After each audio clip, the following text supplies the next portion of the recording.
Salut! Je vais essayer de me taper à ma chaise. Checkez bien ça. Ça a marché! Hey! Salut la gang! J'espère que ça va bien. Hop, petit bruit de chaise en même temps, on aime ça. Ça fait longtemps que j'ai fait une vidéo. Je sais pas ça fait combien de temps, ça fait au moins un mois et plus. J'espère que ça va bien, je pense que j'ai déjà dit. Désolé d'ailleurs, j'ai pas eu tant de temps au cinéma.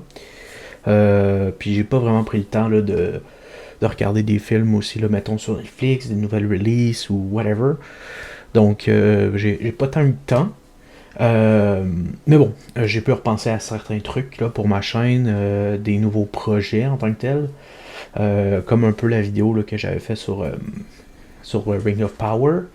Maintenant, en fait, je la supprimerai pas là, mais ce que je vais faire, c'est que je vais attendre la fin de la série, des séries en fait que je veux parler, puis je vais juste la résumer en fait en une bonne vidéo, en donnant mon avis dessus là, donc voilà. D'ailleurs, la semaine prochaine, c'est le dernier épisode de She-Hulk, donc après ça, je vais pouvoir faire la vidéo là-dessus et vous faire un petit résumé sur tout ça. Donc voilà, en gros, je suis désolé du temps que ça a pris. Mais aujourd'hui, on est back avec une review, je te jase de ça, de Werewolf by Night de Marvel. Ça vient de sortir aujourd'hui le 7 octobre. 7, j'ai dit, nice. 7 octobre. C'est un long métrage de 1 heure sur Werewolf by Night. Donc voilà, c'est bien sympathique. C'était cool. Un good time en gros, là. C'est rien de bien compliqué, là, juste un bon good time. Donc voilà, on va jump in directement et on va commencer avec les points que j'ai aimés et ceux que j'ai pas aimés, puis ensuite on partira sur la liste de points as always. Donc, ce que j'ai aimé, premièrement, on va compter sur les doigts bien sûr. Premièrement, j'ai aimé le fait que ce soit en noir et blanc. C'était vraiment un throwback là, aux anciens films, un peu d'horreur, tu sais, qui passaient au mois d'octobre. C'était vraiment cool comme aspect, j'ai aimé ça. Euh, Giacchino, en tout cas bref, le réalisateur, il a fait un bon choix, je trouve. Là. Honnêtement, ça allait bien avec ça, puis c'était vraiment cool. J'ai bien aimé le jeu de couleurs entre la Bloodstone et le noir et blanc, justement. Je donnerai pas plus de détails. Je sais que j'en parle un peu plus tard là, dans la photographie, je crois. Donc ça c'était vraiment cool. J'ai aimé, ça va paraître un peu bizarre, mais j'ai aimé la violence, honnêtement, dans ça. Parce que, tu sais, les derniers projets du MCU, il y a de la violence, tu sais, il y a des batailles et tout, mais il n'y a pas de sang ou il n'y a pas de genre de conséquences de cette bataille-là, justement, là, tu sais. Là, il n'y a vraiment pas de holdback. On voit un bras se faire couper, une oreille se faire arracher, du sang, une gorge se faire trancher, même, puis une épée plantée dans une tête. I mean, let's go, man. On continue de même, on aime ça voir ça. J'ai bien aimé le CGI aussi. J'ai pas remarqué vraiment de défauts sur ce qu'il y avait en CGI, parce que j'ai l'impression que c'était pas mal tout du practical. Sauf peut-être quelques trucs, dont une truc que je vais parler plus tard là, dans les costumes. Mais ouais, j'ai pas vraiment remarqué de gros défauts là, sur le CGI, fait que j'ai bien aimé ça. Comme premier film aussi, parce que je crois que c'est le premier film, en tout cas, je suis peut-être mal informé, mais je crois que c'est le premier film de Michael Giacchino. I guess que c'est comme ça que ça se dit. Donc honnêtement, j'ai aimé ça pour un premier film, si c'est le cas. Vraiment aimé ça. Donc, qu'est-ce que j'ai moins aimé? Il y a 2 points que j'ai moins aimé, mais tu sais, c'est pas des points vraiment. C'est pas des points vraiment importants, majeurs ou whatever. C'est simplement mes goûts à moi. Donc, premièrement, c'est le look du loup-garou, donc de Werewolf. Je sais pas si c'est ça son nom ou c'est Werewolf by Night, son nom complet. Je suis pas sûr, j'ai pas lu les comics, fait que je sais pas. Son look, j'aime pas vraiment parce que c'est vraiment juste un humain plus poilu avec des griffes longues. Genre, je sais que c'est ça le principe d'un loup-garou, mais généralement, c'est genre un loup plus sur 2 pattes, un loup bipède, genre. En tout cas, bref, j'ai moins aimé ça, le fait que ce soit juste un gars plus poilu avec des ongles plus longs. Mais bon, c'est peut-être juste mes goûts aussi, puis je suis le seul dans le monde entier qui trouve pas ça beau, mais bon. Et aussi, en tant que petit fanboy qui aime bien les caméos, j'aurais trouvé ça cool, même si ça n'aurait pas trop eu de sens avec l'histoire qu'on a, qui est explorée là-dedans. J'aurais trouvé ça cool qu'on voit Moon Knight, parce que je le sais que Moon Knight a fait sa première apparence dans un des comics de Werewolf by Night. Donc j'aurais trouvé ça sympathique. Mais bon, ça c'est un peu la cerise sur le sundae. Là. C'est pas bien grave s'il est pas là, mais ça aurait été bien cool s'il était là, bien sûr. Donc voilà, on a passé en review ce que j'ai aimé, ce que je n'ai pas aimé. Donc maintenant on va passer à la liste de points. Le classico-classique, j'ai envie de te dire. Et on va commencer avec le pacing qui est dans notre premier gros point, le scénario. C'est parti. Donc, le pacing, c'était chill. Je me suis pas senti overwhelmed. Honnêtement, ça a passé vite. C'était bien fait. C'est pas quelque chose qui passait trop vite, comme pas quelque chose qui passait très lentement. C'était un pacing bien réalisé. Les fights et les dialogues, ils blendaient bien ensemble. Il n'y avait pas vraiment de choc là, quand on switchait d'une scène d'action à une scène plus tranquille. J'ai pas d'exemple en tête qui me vient comme ça, mais je sais qu'il y a certains films que c'est comme ça. Que des fois tu fais oh, ok, il est là le switch. Genre, c'est pas trop le fun quand c'est pas smooth pis tout, mais là, en tout cas, de mon impression à moi, c'était vraiment smooth. Donc, je donne 2 points pour le pacing. Ensuite, pour l'histoire. L'histoire, c'était simple. Straight to the point, rien d'extraordinaire. Mais c'était sympathique. C'était le fun de voir cette face cachée-là du MCU, pardon. Honnêtement, là, j'aurais pris peut-être un 30-45 minutes de plus parce que c'était vraiment enjoyable. J'espère, là, au fond de moi, qu'il va y avoir plus de content, de projets, pardon, sur les chasseurs de monstres dans le futur du MCU. Et sur les monstres aussi en général. Là. Mais tu sais, ça m'étonnerait aussi qu'ils introduisent des personnages sans les réutiliser. Parce qu'ils ont introduit Manting aussi dans ça. Donc ça m'étonnerait vraiment qu'ils ne réutilisent pas. Et j'espère aussi, bien sûr, en tant que petit fanboy, voir une fight Werewolf by Night et Moon Knight un jour. Peut-être, peut-être pas, parce que je sais que Moon Knight, la série avait été voyons, confirmée à être une mini-série, donc pas avoir de saison 2. Mais peut-être qu'il va apparaître dans d'autres projets, on sait pas. Donc, pour l'histoire, je donne un petit point, étant donné que c'était rien d'extraordinaire, mais c'était quand même bien sympathique. Ensuite, notre deuxième gros point, les personnages. Et donc, le premier petit point là-dedans, c'est les character arcs. C'est un peu compliqué d'avoir des arcs dans un long métrage de 1 heure. Il n'y en avait pas, en fait, à part peut-être un petit pour Elsa, qui est le personnage principal féminin de ce long métrage. Dans le fond, son arc, là, ça consistait seulement à faire plus confiance à Jack et ne pas vouloir tuer Jack quand il était transformé. En fait, parce qu'au début, elle a su que c'était un monstre, elle l'aimait pas trop, elle voulait peut-être le tuer, elle avait peur, puis finalement, ben, quand il s'est transformé, ben, il l'a pas tué. Donc, elle avait plus peur. Donc, I guess qu'on peut considérer ça peut-être comme un petit character arc. Je sais pas vraiment si on peut considérer ça comme ça, mais honnêtement, je vais donner 0 point parce que. Pas fameux. Pas fameux. Ensuite, l'écriture des personnages. Comme pour les arcs, il n'y a pas grand chose à dire. J'ai pourtant trouvé que pour ce temps-là, le temps du long métrage, les persos, ils étaient pas mal écrits. Mais tu sais, c'était pas genre du ouah, super, il a réussi à faire ça en genre 1 heure, c'est donc bien cool. Genre, et les auteurs, ils ont vraiment genre wow, top notch, man. Non. Mais tu sais, c'était correct. Donc je donne un point 5 sur 0.5, bien sûr. Ensuite, la chimie des persos. Elsa et Jack fonctionnaient bien ensemble. Étant donné que, ben, il y avait comme pas le choix, c'était les deux personnages principaux de ce long métrage. Même les autres chasseurs là, qui étaient un peu, en fait qui étaient pas un peu, mais qui étaient des personnages secondaires, il y avait une bonne chimie entre eux et les personnages principaux. Même s'il n'y a pas eu nécessairement assez de screen time pour le démontrer, je trouve qu'il y avait quand même une bonne chimie, là, puis il n'y avait Il n'y avait rien de trop abrupt, rien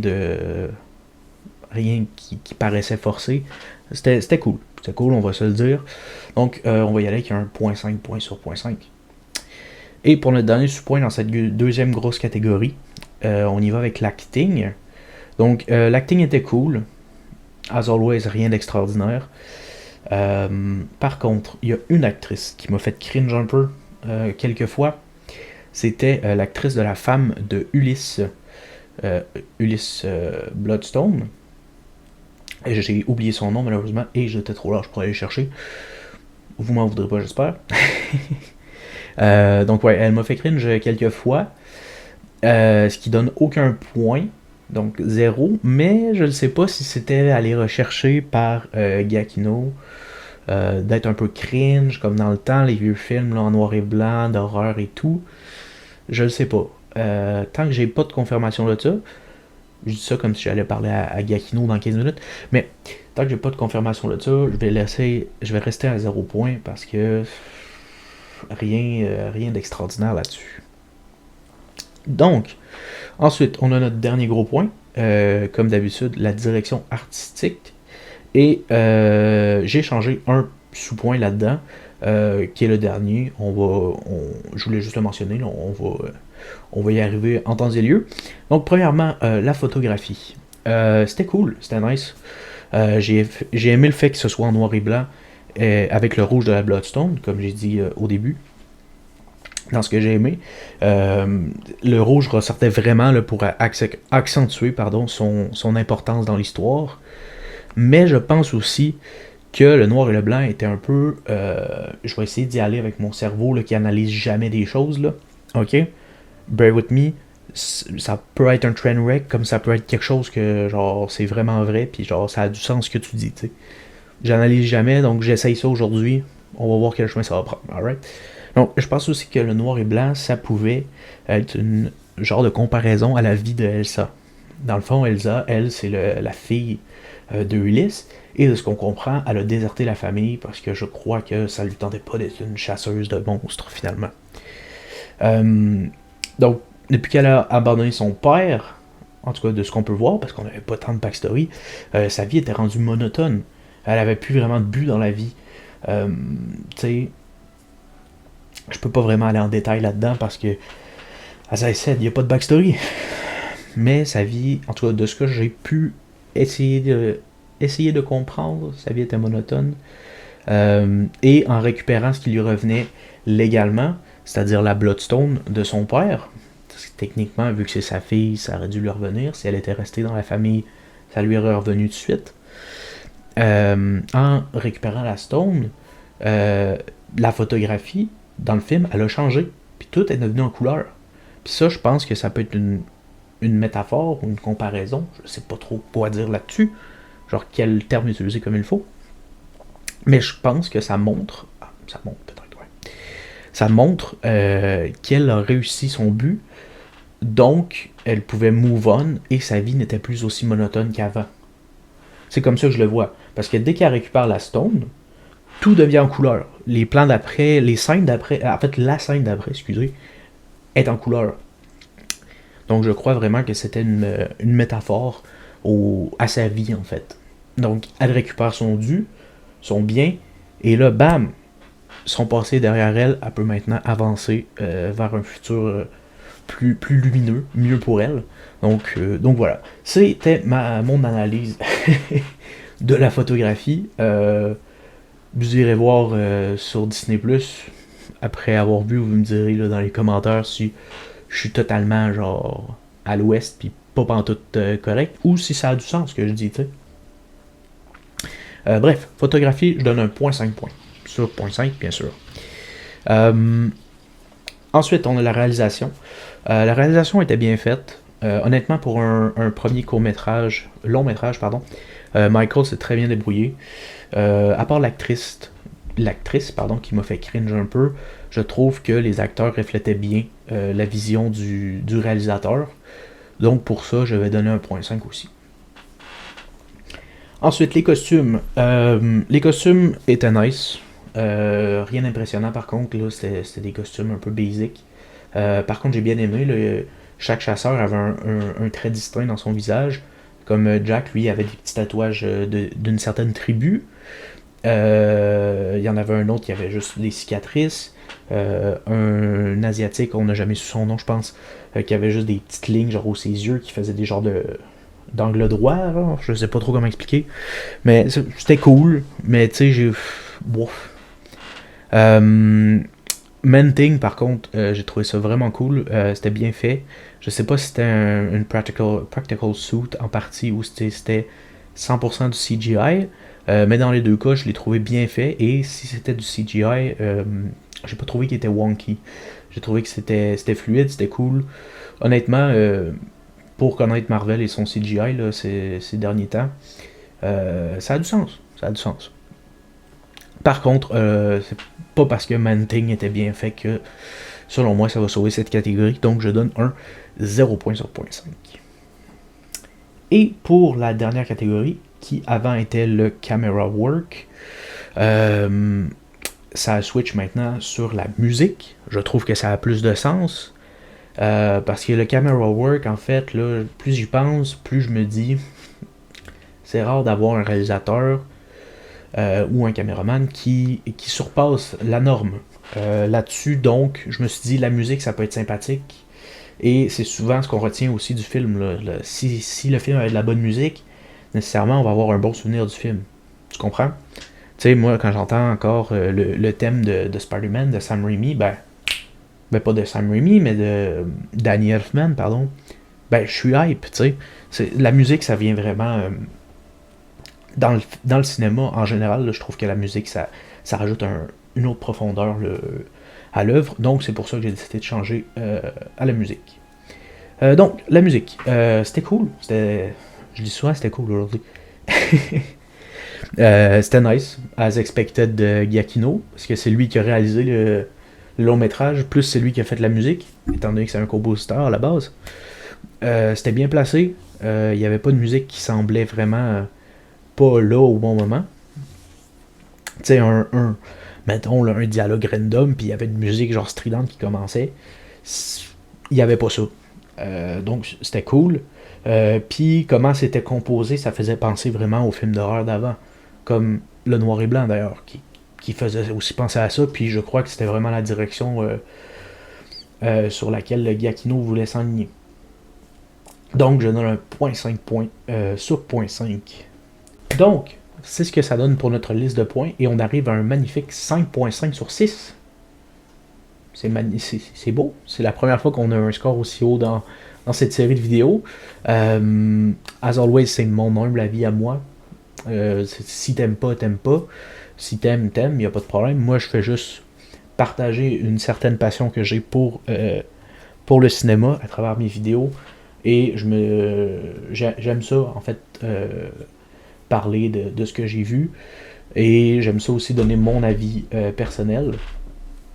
Donc, pas de chicane dans la cabane, comme ils disent. Si t'aimes pas, puis viens pas me faire chier avec ça. Hein? Donc voilà, 5.5 sur 6. Pour un long métrage d'une heure, je trouve que c'est bien. C'était très bien rythmé. Le réalisateur a fait un excellent travail, selon moi.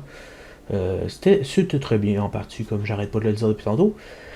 Donc voilà, c'était cet épisode de Je te jase de ça, je ne sais plus c'est le combienième, sur Werewolf by Night. J'espère que vous avez apprécié et je vais essayer de faire plus de vidéos. D'ailleurs, je vais essayer aussi de faire plus de live Twitch, parce que ça fait quelques semaines que je n'en fais qu'un par semaine, ce qui ne convient pas avec l'horaire que j'ai écrit sur ma chaîne Twitch. Donc voilà, désolé pour mon absence, désolé pour ma laziness, ça a du sens. Et je vais revenir plus fort vis-à-vis ça. D'ailleurs, j'ai récemment acheté des billets pour Black Panther 2, qu'on va aller voir le 10 novembre. Donc je vais pouvoir vous sortir une vidéo là, aux alentours du 11-12 là-dessus. En octobre, je vais voir qu'est-ce qui sort d'autre, ou je vais voir qu'est-ce que je peux trouver aussi sur Netflix, mettons, que j'ai pas encore regardé, qui pourrait être sympathique à faire une review là-dessus. Donc voilà, on se redonne des nouvelles, et moi je vous souhaite une bonne journée à tous, ou une bonne soirée, peu importe. Ciao les gang!